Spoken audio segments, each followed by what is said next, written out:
خليك فاكر الاسم ده كويس، كريستيان بيل، الممثل اللي قدر يخلي أي دور يعيش جوه عقلك حتى بعد ما الفيلم يخلص.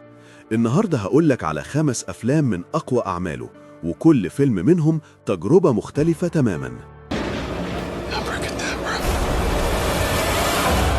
المركز الخامس ذا برستيج، تصنيف دراما، غموض، خيال. تخيل 2 سحرة بيحاولوا يتفوقوا على بعض في خداعهم، وكل مرة المنافسة بتوصل لمرحلة أخطر من اللي قبلها. الفيلم كله غموض وكل مشهد فيه لغز. الإخراج عبقري والموسيقى تخليك مش قادر ترمش. رأيي ده واحد من أذكى الأفلام اللي ممكن تشوفها في حياتك، وهيخليك تفكر في النهاية أيام طويلة.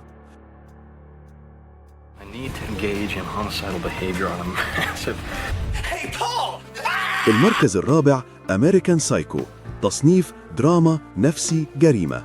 هنا بيل بيقدم شخصية باتريك بيتمان، رجل أعمال ناجح من بره لكن من جوه في ظلام غريب. الفيلم بيخليك تدخل عقل إنسان مهووس بالتحكم والمظاهر.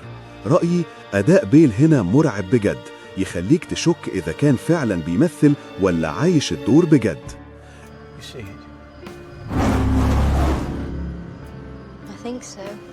المركز الثالث فورد فيرسس فيراري، تصنيف سيرة ذاتية، رياضي، أكشن. قصة عن تحدي حقيقي بين شركتين بيحاولوا يعملوا أسرع عربية في العالم. بيل بيجسد شخصية سائق عبقري عنده شغف بس النظام دايما ضده. رأيي ده من أكتر الأدوار الإنسانية اللي قدمها بيل، وهيخليك تعيش سباق السرعة كأنك في المضمار بنفسك. المركز الثاني ذا فايتر، تصنيف دراما، رياضة، سيرة ذاتية. بيل هنا عامل دور الأخ المضطرب لبطل ملاكمة بيحاول يحقق حلمه. الشخصية مليانة صراع داخلي بين الفشل والندم.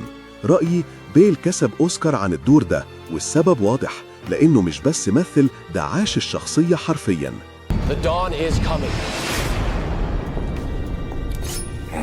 المركز الأول ذا دارك نايت، تصنيف أكشن، جريمة، دراما. الفيلم اللي خلى العالم كله يعيد تعريف كلمة بطل خارق.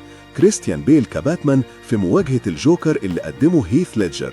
كل لحظة في الفيلم تحفة سينمائية. رأيي ده مش مجرد فيلم سوبر هيرو، دي ملحمة عن الخير والشر، عن الصراع اللي جوانا كلنا. في النهاية كريستيان بيل مش ممثل عادي، ده فنان بيغير جلده في كل عمل، وبيخليك تصدق إن اللي على الشاشة مش تمثيل، ده واقع.